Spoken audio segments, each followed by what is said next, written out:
What's going on, everybody? This is Trepang2. If you've never heard of it, think of it as the spiritual successor to the Fear franchise with a heavy dose of modern Doom injected into it. It's fantastic, and I'm so glad it came off a backup. I want to give a shout out to all the runners coming in under estimate and everyone working behind the scenes who have made this GDQ just like flawless across the board. So many backup runs have gotten in. It's been incredible. I've been coming to GDQs for 10 years now, and this is like the best one. So that's just so impressive to me. Before we hop into this and we explain some stuff, my couch can introduce themselves. Hi, I'm Maxi Lopes. I speedrun a lot of horror games, but this one is the non-horror game that I speedrun sometimes, but it's so good. I'm going to sell you on it, I swear. Hello, GDQ viewers. My screen name is Covert Muffin, and I have never played this game before. Well, let me tell you a thing about Trepang2. Oh. Yeah, so it's Trepang2, Trepang squared, depending on who you ask. This was developed by Trepang Studios, which is also confusing. And if you're like, I've never heard of Trepang1, is there Trepang1? There is. It's a side-scrolling 2D platformer about a sea cucumber, which is what Trepang means. It has no relevance to this game at all, but that's where the name comes from. So we're going to hop into this. We got some story stuff to break down as we go through a walking start. So we have a little cutscene we're going to skip, and then time will start after that. And 3, 2, 1, go. Woo! All right, we are waking up as Subject 106. We are a super soldier experiment by the company known as the Syndicate, or not really a company, but just a group known as the Syndicate. And we were captured by a different corporation known as Horizon and kind of locked away in Site 14, which is where we're waking up. We're handcuffed and we don't really know what's going on, but we're just going to squeeze through here, get a little bit tutorial action. If you're looking at my keybinds and you're like, why is interact on 0? That's really weird. That's just a mouse keybind I have.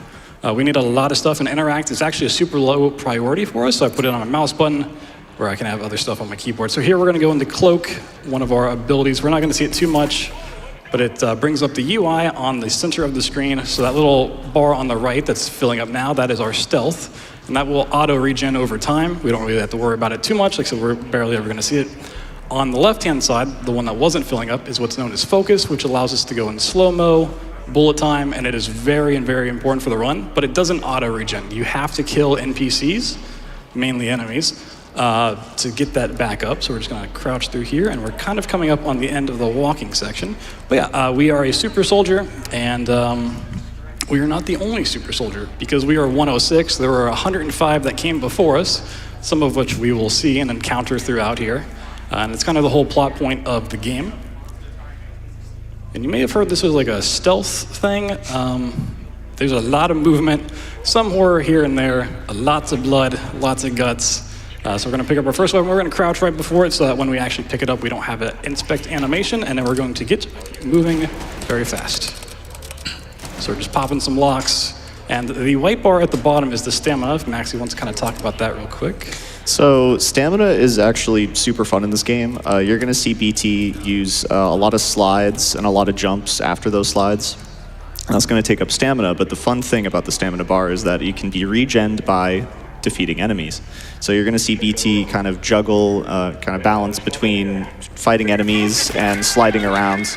And that yellow bar you see, so that yellow bar is what fills when you kill enemies, and that allows BT, I mean, you can see it right here, and he's just sliding everywhere, he's moving. Yeah, so there's a lot of different movement tech that you can do. Ragdolls go flying everywhere, it's so much fun. Depending on the map layout, how tight the corridors are, they are very small here, very fear-inspired. We're just doing a whole bunch of these slide cancels where you start a slide and then get out of it because you eventually lose some of the momentum you get from starting a slide. But you only really want to do that if you have infinite stamina, which is that yellow bar fading down over time.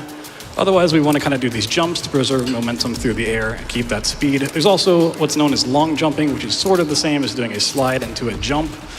But we'll talk about that a little bit later. Making our way through the first level here, and we're going to encounter one of the other super soldiers. This is 105, who came to free us, and in a tragic fashion, he played the game of Sudoku and lost.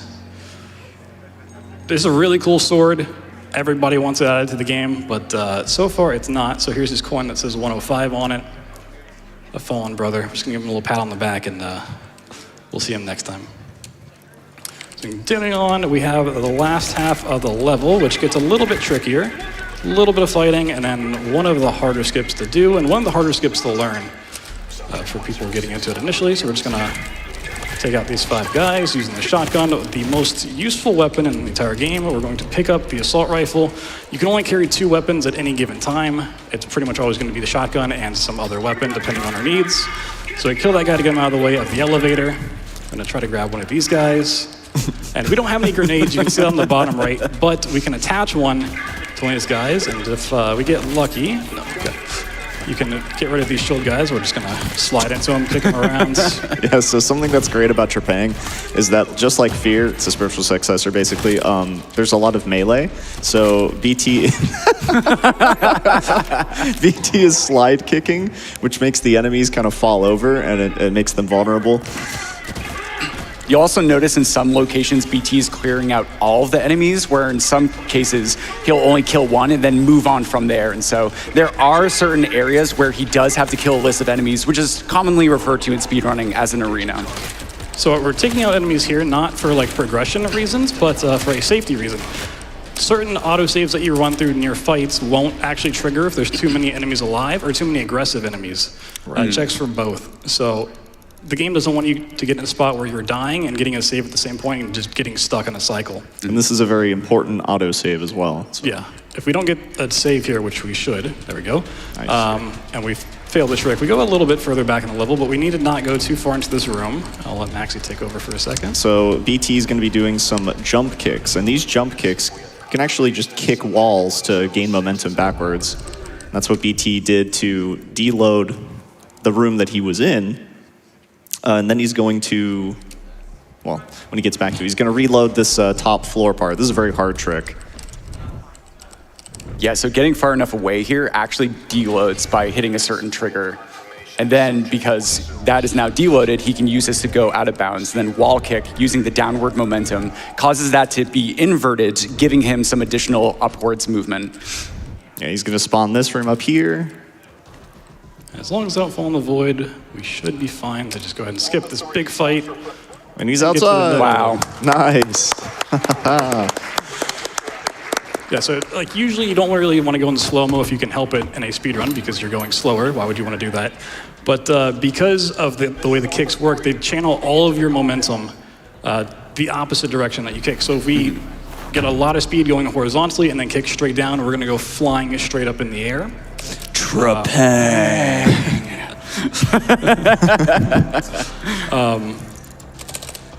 Squared. Or 2, possibly. Or two. But yeah, going in the slow-mo allows you to get a lot of speed really quickly. We'll also see it on the next level. If you slide off of something, you get a lot of speed as well. So mixing the two, you can get a whole bunch and just kick straight up into there. There are 5 main levels basically in this game, and between each of the 5 levels, you come to the safe house, which is kind of like your hub. You can do optional stuff here. There's a firing range. One of the first things it makes us do is pick up some cosmetics. So we're just going to apply that real quick. You're going to notice I have some bright red shoes on, which just makes kicking a little bit easier to see where my feet are placed. So these yellow markers on the map, these are our main objectives. We'll have green ones later on. We're not going to go to them. It's never important. But yeah, we're going to come back here from time to time. We get 1 story exposition on the next time around, but after that, we just basically come in here, get the story to progress, and to go back to the helicopter. So we're going to ride a little bit of a helicopter into the next part. So if you got some donations, I'm sure you do. You can go ahead and read them. I do. I have a $500 donation from Numbers saying, so excited to see Trepang2 at AGDQ. Also, come on, chat, let's get that boss rush incentive met. Give you an update on the Lost Judgment incentive. Super Amon, we've raised over 7,000 out of the 50,000. The boss gauntlet for Lost Judgment, that's the next game. We've raised almost 4,000 out of the 120,000 for that. Yeah, you're going to want to see that boss gauntlet. It is so, so cool. It's amazing. We also have a $50 donation from Sweet Ola saying, currently traveling home from AGDQ, what better way than to watch more AGDQ while I wait for my flights home? Good luck on the run, BT. Yo, Sweet, thank you so much. It was fantastic to meet you, man. Safe travels. All right, here we are in the Pandora Institute. We're going to grab an autosave real quick, just so if we run out of the focus for slow-mo, we don't have to go kill something and find a way back. So we're going to slide off this chair. So basically, there's an invisible ceiling here that BT is going to try and avoid. You saw he went through the yeah, nicely done. Went through the glass tile at the start, jumping out the helicopter. Well, that is still a hole that BT just went out of. And now that we're on the roof here, we are actually going to be progressing through the level to be able to go across here. Yeah, it's a bit of an invisible floor there that BT is able to get to, vault onto. So the extent of out of bounds and how far you can go with them on any given level is just how many triggers you can hit to progress to the next level from out of bounds. So we drop down there to hit one and then we get back to the roof. There is still more out of bounds for this level, but right now we need to get back in bounds. So we're just gonna walk back off here. The mantling system, vaulting system, whatever you want to call it, is really, really generous too. You can grab stuff from very far away, but yeah, this is one of the arenas where we're kind of gonna take everything out. And there are visual indicators to show where the enemies are, but for the most part, listening is the better indicator. There is some tech with the shotgun that we'll explain a little bit later, once we get through this level. For now, we're just gonna kill off all these guys. If one's alive, that's fine, yeah. So something else to mention about arenas is that it's really important for BT to listen, because that actually ends up helping them track down where enemies are. Because they always spawn in the same location, but they can move around. Right, so for most arenas, we're going to like get into the arena when the enemies are spawning. So as long as we know where they are, we should be good to go. But there's a few of them that they spawn in as we're running to it. So we're gonna actually go in slow-mo here to make throwing a grenade at these guys easier, which if a grenade hits somebody, it will instantly blow up instead of kind of lingering around for a little bit. All right, now we need to get to the other side before these guys start spreading out. Chuck a grenade. Oh, that was a great hit right there. Yeah. Yeah, so if you haven't noticed, this game's really gory. It is the spiritual successor to Fear. So. It's ketchup packets. Oh, there's one guy back here. And sometimes enemies can survive grenades and go flying across the map because of the ragdoll system, and it makes it really hard to track them. Anyway, this breach charge is going to drop down in a random spot, and then sometimes it'll just teleport if you wait long enough. I didn't do this time, okay. So we do play on a down patch version of the game for 2 different skips, which makes sense. They're kind of easy to find if you're checking all the corners, but yeah, this one we just... Yeah, this one's pretty funny. And now we're out of bounds. The stairs to nowhere. So BT's going to do some jump kicks. Let's get some height. Yeah, so this skip, I wasn't around when it was like being developed, but it went through several iterations. It's originally was known as the Mothman skip, which we will touch on him in just a little bit, but then it was like the Super Mothman skip, and then the Giga Mothman skip, and the Super Extended, and it's gotten so many names now. It's pretty crazy. So we do another like trigger hit right there, and we're gonna wait for him to finish his dialogue, and that will let us slide off here and get to the bottom.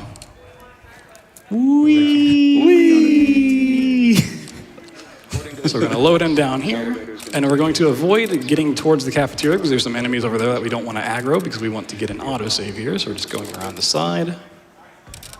Gotta get back to my team. And we're going to slide off this way and pause in midair so this has a chance to load, get the autosave, and then we're going to do some sketchy jumps over the void.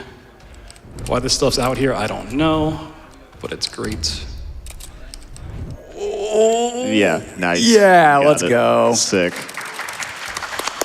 But we still have to get back in bounds, so there are 2 triggers you have to watch out for. There's one that will open the elevator door, and then there's one that will actually load into the next part. So you don't want to load in it before you get back in bounds, but there we go.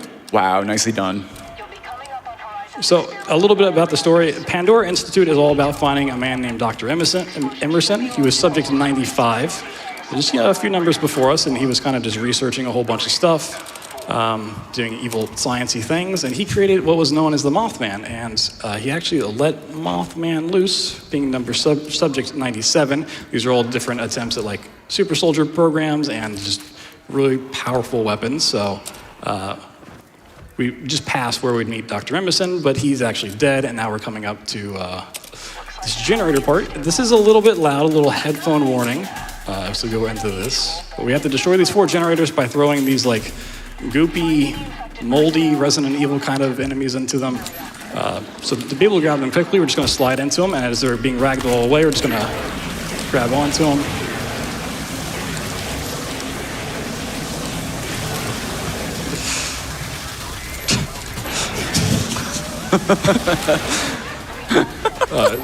Yeah, that was that segment. It's kind of weird, but hey, here's Mothman. There's a little bit of horror in this game. Just a tad bit. So we're just gonna run away. We will be turning around and dealing with Mothman eventually, but not right now. We need to make our way to our elevator. Yeah, and this game's soundtrack, by the way, if you haven't noticed, is crazy good. Yeah, so good. Shout outs to Brandon McKagan. I'm not quite sure how to pronounce his last name, but a fun little connection while I do this fun little trick. I ran Sprawl just a couple days ago for GDQ as well, and while Revel, the dev we had on commentary, did write all of the music for Sprawl, they actually got Brandon, that worked on this game's soundtrack, to do the credit song for that. So a little bit of a weird crossover running both of these. But yeah, he's just waiting on the elevator like everyone at GDQ. He's just hanging out with me. You're just supposed to survive this part, and there's not a whole lot to do. But we're going to talk about the shotgun. So we typically have 8 shots at max. If you have 1 shot or 2 shots left, they do more damage. So we're going to get it down to 6 because we need to use 4 shots for some friendly NPCs. It'll make sense in a second, which will then get us down to 2 shots for Mothman, and we're just kind of waiting for this elevator, which is going to be a minute and a half. So if you've got some donations, you are free to read them. All right, we have a $25 donation from Gulch2 saying, happy to see Trepang come off backup. Good luck on the run, BT. We have a $25 donation from Thorcat that says, go BloodThunder, speeding. And we have a $5 donation from Seju saying, hey, BT, of course I had to donate during your run. Always a pleasure to see you doing what you love. This year, this event feels extra special, and this hits really close to home since I got diagnosed with ovarian cancer recently. But life goes on, and here we are. You go, BT. Lovely couch you have there, too. Much love to Maxi and Covert. Many thanks to every single person involved in this very, very, very wholesome event. Shout out to everyone that just donated and that's donating, and maybe you're not getting your comments read. But Thorcat, you heard, that's my mom who watches all of these events, so much love to her. I know she doesn't quite like these action-packed, bloody games, but we're about to cause a little bit more. So we're coming out of the elevator. We're gonna just take off 4 enemies. For whatever reason, this gets the next gate open a little bit earlier. And once we go through here, Mothman's gonna pop back up, and we're going to try to do a quick kill, 1 shot, 2 shots, skip the cutscene, and we're done. Very nice. So one thing that, there's a little bit of downtime in this run, which is perfectly fine, but if you're getting into this, it's like a really great practice to just kind of run around, do these kicks. You can do some crazy stuff. You can get up here in the helicopter. It's not gonna kill you. But I will do a shout out to myself real quick. If you want to learn how to run this category, the jump kicks look fun, which they are. A couple months ago, I did make a full game tutorial breaking down all the movement, all the skips, everything you need to know, showing you where all the little hitboxes are, because they are very, very tiny. They're invisible. So if you want to learn this, just go to my YouTube channel, youtube.com/BloodThunder, and you can find that pretty easily. And we'd also love to have you in the community. There are many other categories as well, which Maxi did run, if he wants to kind of talk about his experience with these. Yeah, something amazing about this game is that there's a cheat mode. So when you actually beat the game, you continuously, unlock cheats. So you get stuff like big head mode and wacky voice mode. You get infinite ammo, infinite stamina. It's super, super fun. It makes it obviously, faster, but it just makes it, super crazy. That's so cool. Yeah, the devs are awesome. This is a little bit of a story device. It's our one exposition in the warehouse here. It's just, here's a bomb in the basement. No big deal. But yeah, we need to cross this plane after a certain voice line's been read. Otherwise, it won't trigger if we just stand in here too early. Also, this corner is magic. If you just jump into it, teleports you back to the middle of the elevator. No idea why, but yeah, there's that. So we just have to go grab our next story objective, and then we're heading off to Jorvik Castle, so you got time for some more donations. All right, we have a $25 donation from Biotic Bash saying, BT, my fiance and I have loved watching you practice this run, and we're so pumped to see you showing it off. Also, to everyone else, remember to check if your company matches your donations. Every dollar helps towards this amazing cause. And we have a $50 donation from Hermanator that says, good luck on the run. We also have incentives open. Please be sure to select one of the incentives. The Super Amon boss fight, we've got almost $8,000 out of the $50,000. That's the next run. That's in Lost Judgment. You want to see that, I promise. Be sure to select one of the incentives after you put in your amount. Got time for one more? Yep. How about this $5,000 donation from Joe with no comment? But thank you so much for that, Joe. And also we have a $25 donation from Deficientist that says, extra 55 if you can pronounce my name. Thank you, AGDQ, as usual. I hope to see your $55 come in later towards that Super Amon boss fight. How about that? So here we are in Jorvik Castle. This is the big arena fight section of the game. We're going to be seeing this courtyard quite a few times. We're going to kill off some enemies. This is one where they can kind of spread around. So not only do we have the visual indicators being shown if we get close in, I mean, we can hear them, but the snipers also have their blue tracking beams that can kind of point them out for you. They're not super reliable, but will genuinely get you in the right direction.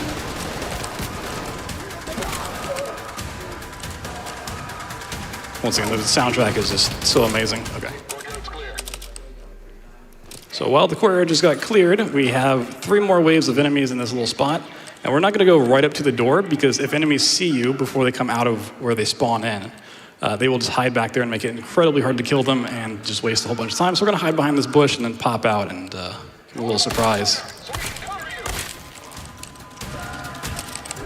And chuck a grenade over here to get rid of these fire guys, hopefully.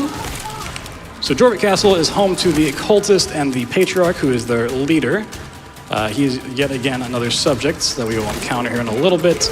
But they're doing some wacky stuff over here as well. Our goal for this level is to find a man named Dr. Kramer, find out what he was doing. He was over here studying the cultist experiments and whatnot. He was from Horizon, the big bad evil company that we're trying to stop. So that's the first courtyard, not too bad. We gotta wait for the helicopter to come in. And then one of the scarier tricks we'll have to do after that. So we'll grab a safety save, get some crazy kicks. Yeah, so something quick about the safety saves is that if BT is aggroed onto an enemy, the game just won't safety save. All right, I'm grabbing some extra backup ammo. Not that we really need it, but I just love seeing the white gloves just covered in all sorts of debris. Yeah. Yeah. So there was a shroud of going up through the skylight, but before I go and get the autosave, I'll show you. This wall down here just doesn't have collision, so we're going to be coming back to that real quick. That's the other trick that got taken out of the game. Got a down patch for it, unfortunately. That's understandable. Oh, yeah.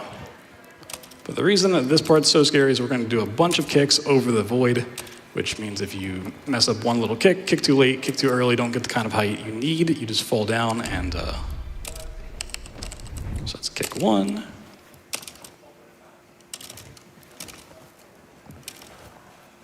We're going to hit a trigger right through this wall, right at the corner. It is very, very small. Gonna double kick off this. Big kick up top. Another big kick. Okay, that's the scary part of this, but we're not quite done yet. We need to hit a few more triggers, so we're gonna load this in.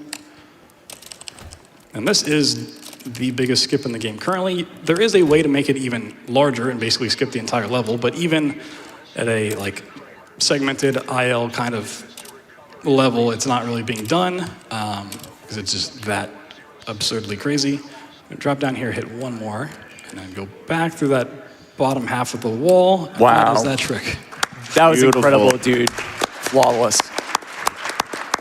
So here we're going to pick up the bolt gun. Actually swapped it back a little too fast. Bolt launcher. Yeah, this thing's pretty crazy. Give me my ammo. There we go. So right now, it's not super useful. It has explosive rounds on it, so it's going to fire in a 3 burst and kind of stick to stuff, and then eventually it'll blow up. So if you don't hit an enemy right away, they usually just run past it. But if it goes off, it is quite explosive. So we're going to take out some enemies, and then a helicopter is going to show up above us, and there's going to be 3 waves of enemies that drop out. But we're going to stick some of these bolts right to the underside.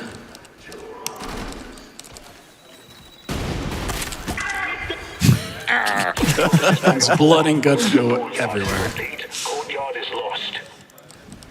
So in this package that fell down is the grenade launcher, which is a very, very handy weapon to have for a lot of the fights coming up. So once again, we just can only have 2 weapons. We're going to have the shotgun for just dealing a lot of damage to single targets, and then something like the bolt gun or the grenade launchers are secondary. So that's the second time we come through the courtyard. We will be back, but we need to go find Dr. Kramer's research. That is, once again, the objective of this level. But he may have heard us coming, so there may be a little bit of a surprise in store. So I haven't quite talked about the long jump system yet, but this is a good time. So you can just do a slide and then a jump. That's just a slide and a jump. But if you start a slide, hit sprint to cancel it, and then jump after it within a few frames, you can get a lot of speed and a lot of distance, which is known as a long jump. It also, for some reason, uses less stamina, so it's worth going for, even if you don't get it, because it is quite tricky to time. So if you kind of see me do these hops, and sometimes I go really, really far like that, and sometimes I don't go anywhere, going for long jumps. This is Dr. Kramer. So, Oh no. well, he was sent here to study what the cultists were doing. He was kind of a precious resource to Horizon, so they said you have to check in with us every 30 minutes, and also if your heart rate spikes too high for whatever reason, you're just gonna turn into goop. So he heard us coming, his heart rate spikes, and he's no longer here. So we're trying to download some information, see what he was up to, what the cult was doing in this little section. It looks quite like a little fallout shelter. Downloading some stuff. But we're going to go through some waves, so perfect time for some donations. Absolutely. We have a $10 donation from Dangerous saying, I had already given what I planned for this event, but then BT got another run in, so here's another 10. Good to see 3 of my good speed friends on cam together. Good luck, BT. You're an awesome dude, and I'm glad to see you're still kicking butt all these years later. Hey, Bobby, this dono goes to your choice. That would be Super Amon. We have raised almost $8,500 out of the $50,000 for that In the Law's Judgment run. Thank you so much, Dangerous. Yeah, great to hear from you, Dangerous. Yep. We have the homie. We have a $14 donation from My Hero Zero saying lots of strawberry jam filled enemies in this game. So even though like one grenade should be enough to kill off all the enemies, sometimes they don't quite die and they go flying, or they stand up a little bit later, so I'm just kind of double checking. We're gonna have one more set spawn on this side. The noise is so good. The sound design in this game is just top notch, and the music just slaps so hard. So we're gonna have a sort of mini boss show up here. So we're gonna get our shotgun down to 2 once again. We gotta kind of wait for a little bit, but I like to refer to this as the hallway of frog popes because of these little fountains things. They got the 2 eyes, the big mouth, and the pope hat on. I don't know why these are here, but every time I see them, that's what I think of. Behold the glory of Frog Pope. You shall respect the frog pope. So one thing we He's haven't really, dead already. one thing we haven't really touched on is like the voice acting. We're kind of talking over, but there's some incredible voice acting. Spooky square coming right towards us. Oh no. Oh, okay, it's something a little bit scarier. So this is the Enforcer. We're just gonna do 2 shots with high damage and then reload 2 more shots, and then he's having a bad day. So we're kind of near like the 2/3 way through this level, and that's just enough for the big boss of this section to come out to play. So here's the Patriarch. So it's true. You really are just like me. He's just like me for real. Are you any better? So he's another subject, subject 91, a little bit older, and he kind of infers that this is not the first time they've sent another subject to come after him. You know, meaning that he's killed many before, and he's fully prepared to kill us as well. I don't know why he just doesn't do it right there, but hey, we're gonna go track him down, give him a little bopping. But first we need to pick up an upgrade that we will not use at all in this entire run. Nope. This is the dual wield serum. A little bit of a funny cutscene. It's gonna pump this in our arm, and now we can carry 2 guns. The power of science. Unfortunately, yeah, we can't skip that even though we don't need it. There is potentially some really crazy tech if you wanted to get like a segmented run going where you dual wield grenade launchers and then do kick boost off of those, which it's not only sounds crazy, but is actually crazier than it sounds. Yeah, we're just gonna take out some more enemies. So we can chase after the Patriarch. They're just all around the place. Okay. So we actually play on shadows set to medium, so that when these guys spawn in here, we can see them, and that they're taken care of. The grenade launcher makes really quick work of these basic enemies just popping out. Some over this way. One more. Oh, we should see some up here. It's like somehow he survived that grenade despite being thrown like 25 feet.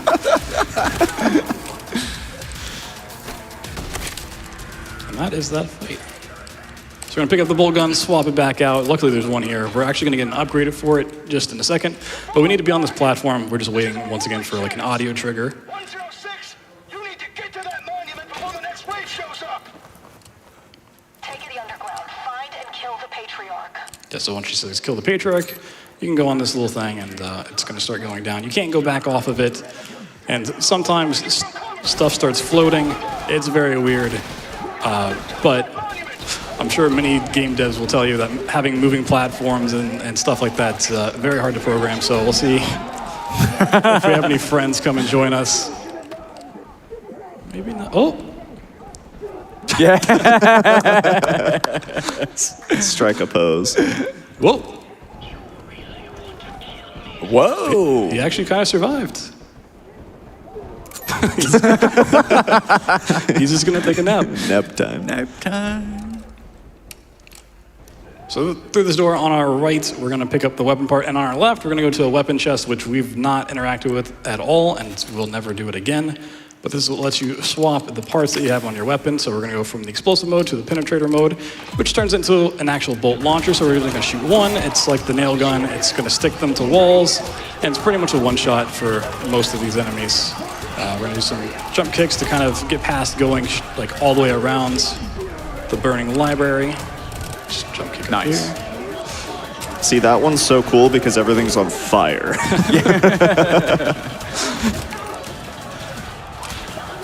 So the one time cloaking really, really helps is during this part, because there's 3 tripwires that will do a lot of damage to you very, very quickly. So we're gonna cloak through those 2, let it regen, and then go to the last one. Enemies can set it off a little early, which is nice if they do, but not big deal if they don't.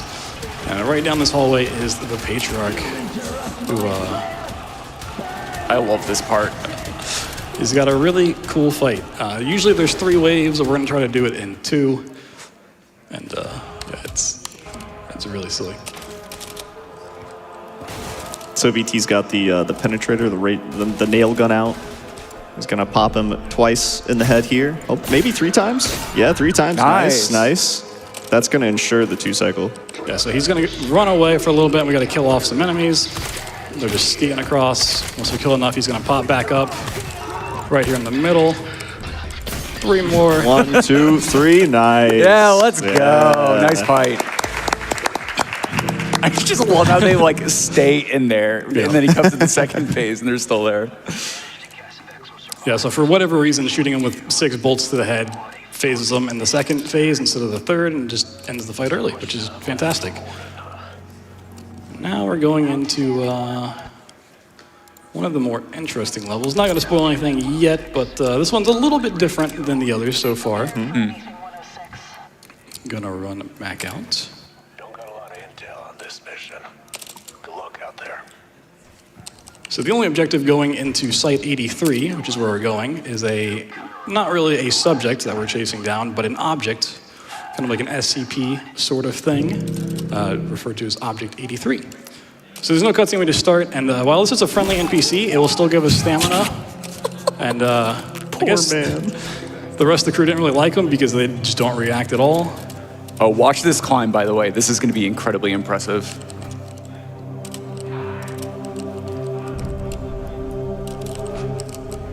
Wow.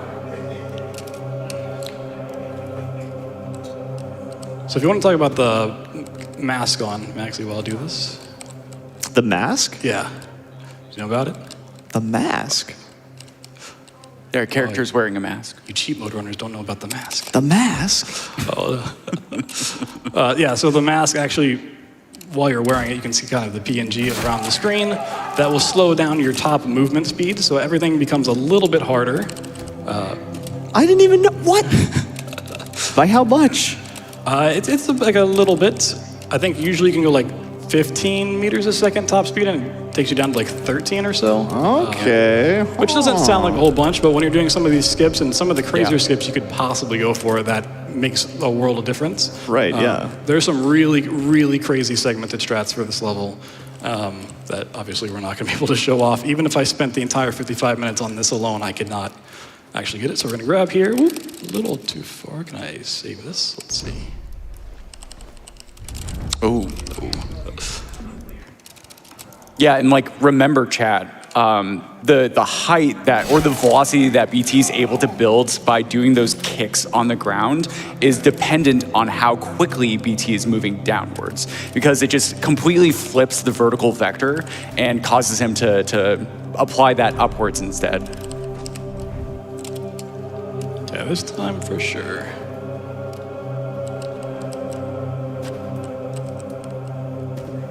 The soundtrack is just so good, dude.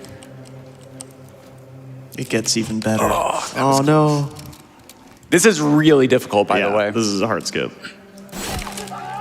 I think something else to mention just in general that BT was telling me about before the run is that a lot of these triggers for like deloading and loading the level aren't actually like giant planes. They can be like the size of like a metaphorical basketball, if you can imagine. So like a lot of these tricks in general, not just the climbs, which you can actually see, but then also hitting these triggers to be able to get access to certain areas out of bounds and then be able to get back in bounds can be incredibly precise.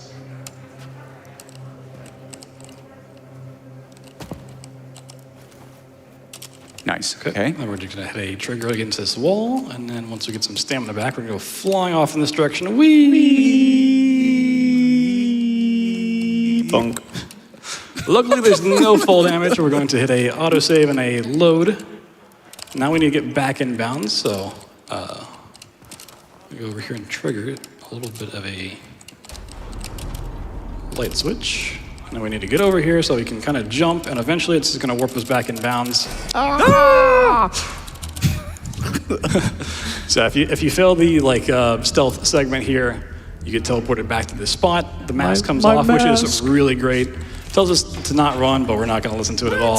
Yeah, we're speedrunners. What do you expect? These doors are really just not wanting to open. So we're going to crouch because we're going to see this giant black cloud ahead of us. That's what caught us before. And because of how we get into the level, it's always going to be kind of in front of us. We can outrun it to a certain degree, but it's just kind of taking up the whole hallway, so we can't get past it. Just going to sneak to the side. Don't want to get spooky face jump scared again. And all of the corridors in this level are really, really tight and intertwined. So it's really hard to go fast with the different slide mechanics and whatnot. But we're just going to kind of do some spam slide cancels.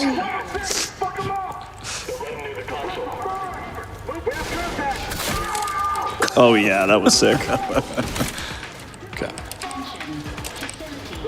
And now we have been teleported because of Object 83 and its shenanigans. Welcome to the back rooms. These are indeed what the game calls the back rooms. As many of you may know, this is an alternate dimension that it's warped us to. Liminal spaces, all of that fun stuff. This is because of Object 83, which is releasing all of this weird gas, which is making the people studying it that found it originally go aggressive and get angry, and it started warping different teams that came in to check it out to the back rooms. So we're going to see it a couple of times. For now, we're just going to go down towards the green lights and warp back in. Anomalous activity detected. The level has Never gets old. a lot of lever pulling. So we're going to turn that one off. But so yeah, all the weird stuff going on in this level is because of Object 83. We're going to do a short skip through the elevator shaft here. Towards the bottom of this elevator shaft, BT's going to pause. That's going to stop his momentum. Yeah, so when you pause when you're falling down, you just like stop all momentum, and then when you unpause, you can just hold forward and just slip right over the gate. If you fall all the way down, it's not a big deal. You can just do another like series of jump kicks to get over it. But once we've triggered this, we're gonna go back into the back rooms.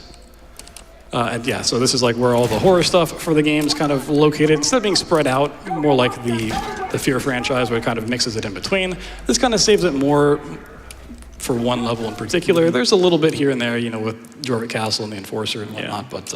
And I will say, like, there's a lot of side quests that you can do, the side missions, and those also have some really, really cool, spookier content. I think everyone's favorite side mission's the really creepy house with the TV basement. If you've played the game, you probably know what I'm talking about. Yeah, if not, absolutely. it sounds really crazy. But yeah, I definitely recommend picking up this game. So if you want to run it, we are more than welcome to have you. You can run so many different categories. But if you just want to play casually, you know, support the devs. And here we come to the final arena of this level. That's Object 83 over there, that big glass pillar. And there's a little bit of a fight that goes with it, but nothing too seriously. We don't have to fight it itself, so you're gonna pick up the grenade. And now we need to hit 3 different flares, which will trigger like a little slow-mo effect when we get near them. And that will start the fight.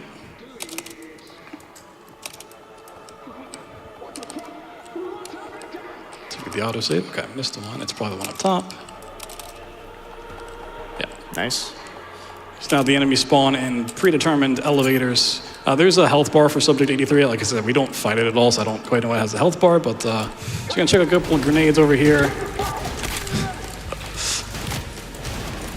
Make sure they're all dead. Just a couple for good measure, you know?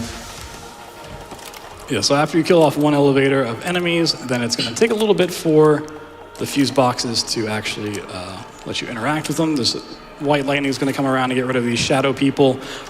Honestly, I don't know what's going on with this part of the story, but yeah, as we go through this, we got some time for donations.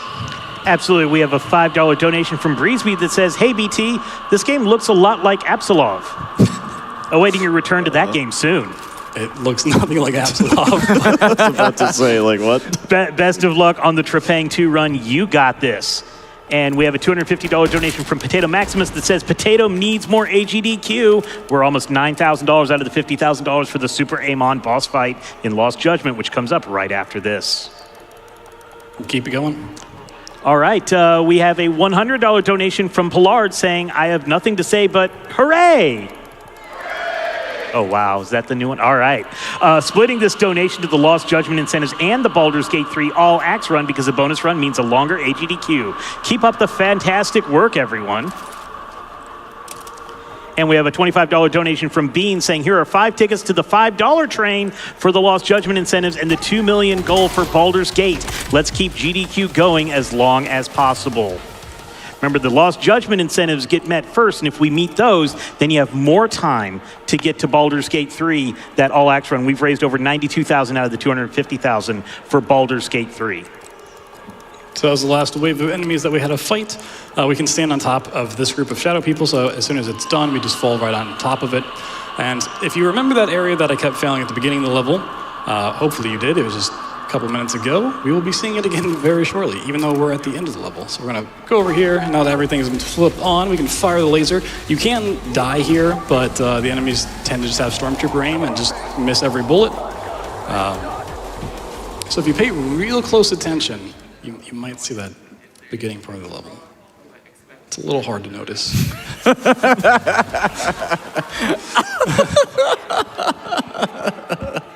Yeah, so we never hit the deload trigger for it, so it just stays permanently on the map.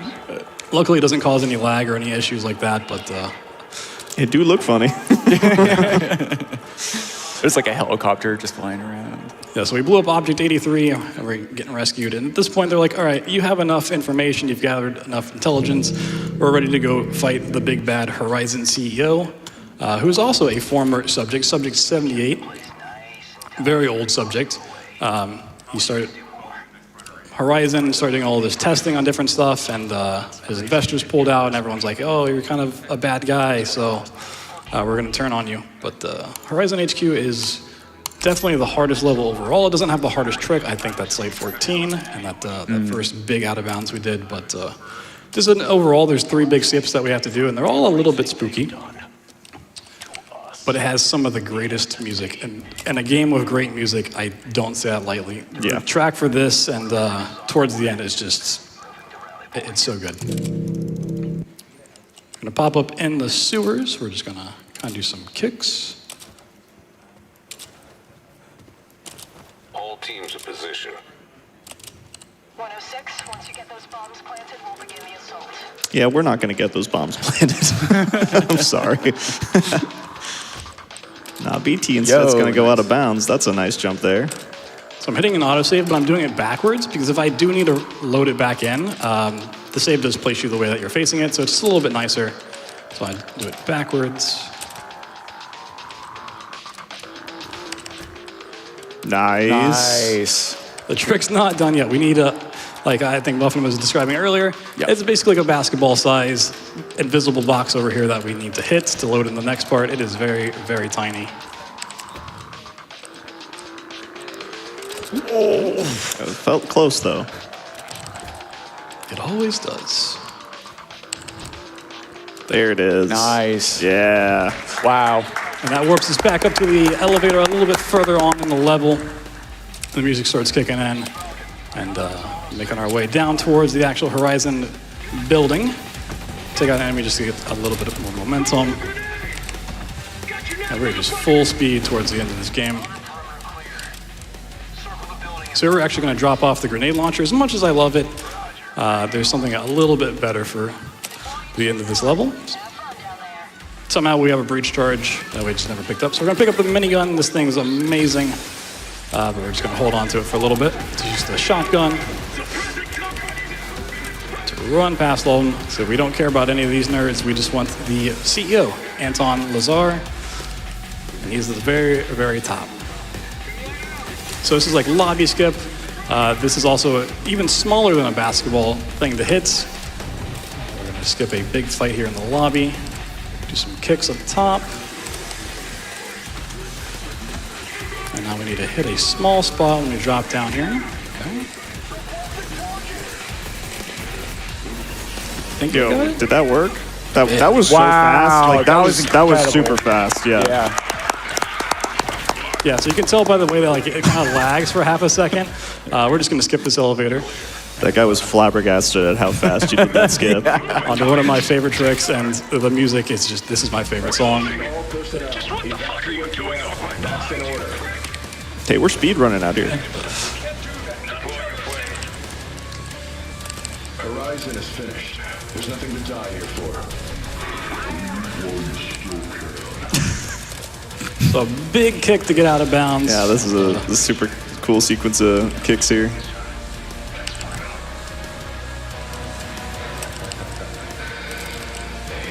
Not quite.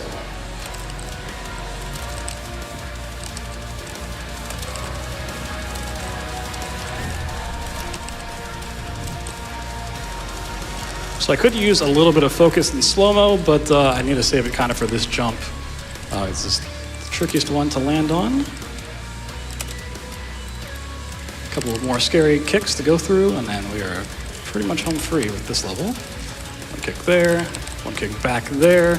Oh, nice. Wow. All we have to do is avoid a trigger that will load in the next part and keep us out of bounds. We're just going to go around that and load in the next part with us in bounds. And on to Anton, who's over there in his bed. He's trying to upload his brain with all these jars. This fight is really, really just rough. Luckily, the brain in the jar is just over there, and we're just going to use the minigun to blast it. And that's that boss. Let's go. So he's not looking too great.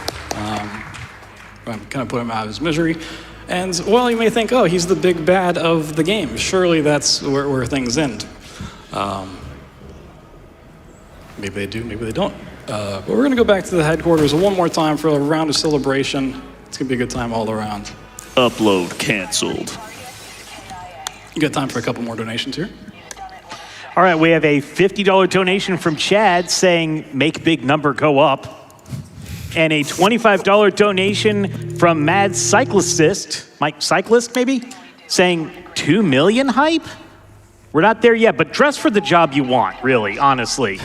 We are at $1.6 million, $26,000. We have a couple of incentives. We have crossed the $9,000 mark out of the $50,000 needed for Super Amon. In the very next run, Lost Judgment, we're a little over $92,000 to get Baldur's Gate 3 All Axe. And once we get $2 million overall, we'll also get Baldur's Gate 3 any percent.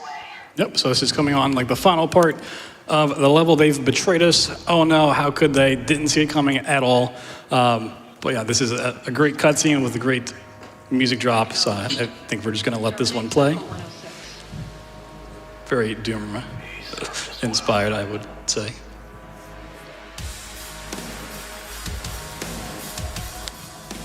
All units be advised. Subject 106 is active. Containment measures are ineffective. That hits so good. Yeah, it's so good.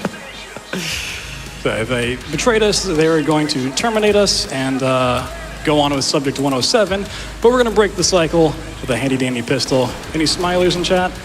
That was I'm going to try that. There we go. So this level is a little bit rough because we're going to go for a pretty risky strat. I'm a little bit underestimate so far. And if we mess it up, we'll go for a little bit more safety. But we're going to get up here to explode this door. That's supposed to be our way down to the bombs. We're going to try to blow that up and break the cycle. That was the reference back in Safe House 2. It's like, oh, hey, this thing's here in the basement. Wink, wink. We're going to take care of an enemy, grab his shotgun, and try to make our way out of bounds. But yeah, there's no checkpoints for the stuff that we're about to do, so we have to do it again. We have to do it all again. Let's see how this goes. This one's a little bit tricky. Need a lot of speed, need a really good angle, and have to double kick off a wall. These enemies are good.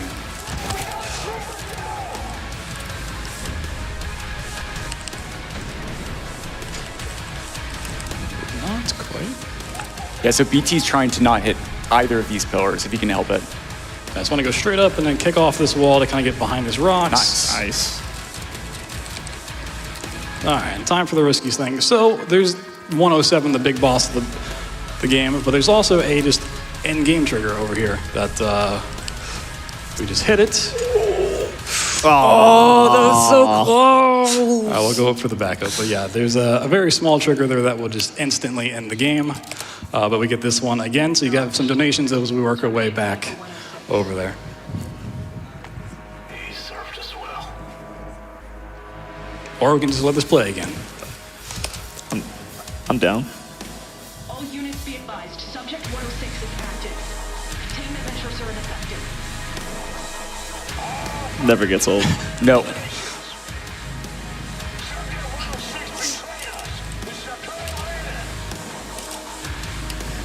So unfortunately now it's a hat face, you know, like.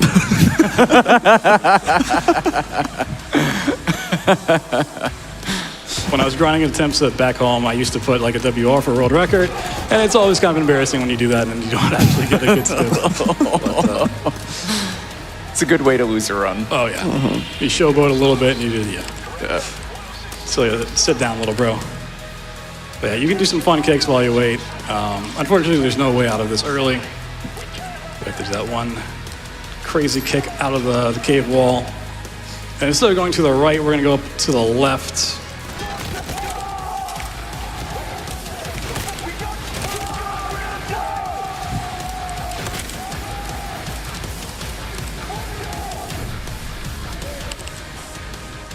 Nice. And wow, nicely done. Yeah, good kicks, good kicks. So I want to wrap around the long way this time. A little scenic route. Show off both strats.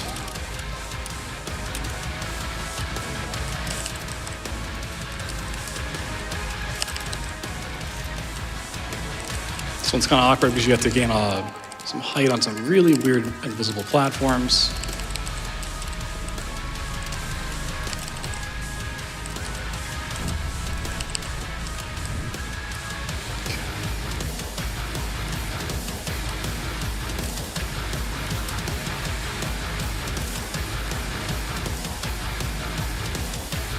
And time. Yeah, so usually you kill 107 and you get this big, awesome cutscene with the bomb going off and everything. But yeah, for some reason there's a trigger out there that just instantly ends it, gives you a link to a Discord saying, hey, mission accomplished. You can go back to the safe house and play on harder difficulties. You can check out all these different horde modes and whatnot. But that's been Trepang2. Thank you guys so much for having me. Getting this off backup was incredible. Being able to run two different runs of this event is crazy. But if you're looking for more of this, like I said, I have a tutorial on YouTube, youtube.com/BloodThunder. All of my speedruns on there, tons of FPS, horror, puzzle games, and I tend to stream every day that I can. 8 p.m. to 4 a.m. is my go-to time, but sometimes it differs, so you can find me at twitch.tv/BloodThunder. Follow these two amazing gentlemen back here, Covert Muffin and Maxi Lobes, awesome runners, great friends. And shout outs to, once again, all the tech staff that have made this event amazing, everyone in the crowd for being awesome, and everyone at home for donating.